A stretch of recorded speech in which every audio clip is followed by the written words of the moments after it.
Most of the work that I've done as a composer has been for groups in which I'm playing, and they're more or less considered groups of the jazz ilk. So though there's a lot of written material, I would say that the improvised aspect of what we're doing, improvising over structures and form that are dictated by the composed material,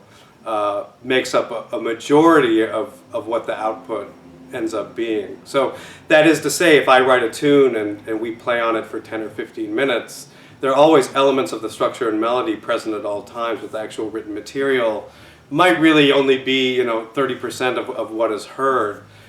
So when PRISM came to me to write this piece, and it's interesting, in the classical world we think about length and we think about minutes, and it's like, well, we would like a piece of 15 minutes of music. And so 15 minutes of music for my quartet is very easy to do. But 15 minutes of written music is quite a challenge. And though the idea was for me to play with PRISM,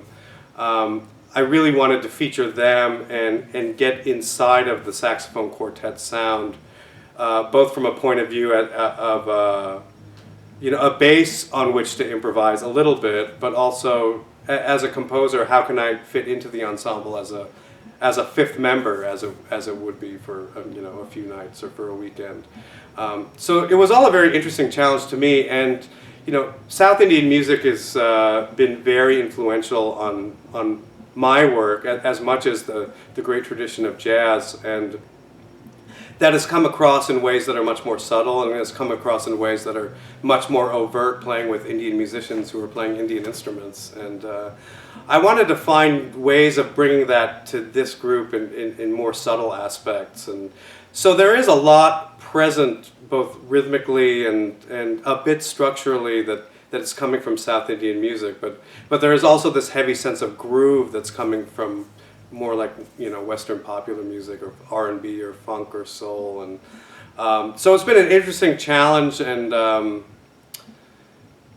just an interesting experience to write for this group and to integrate my experience into this piece, but have no element necessarily be more overt or blatant than any other. It's been a good time.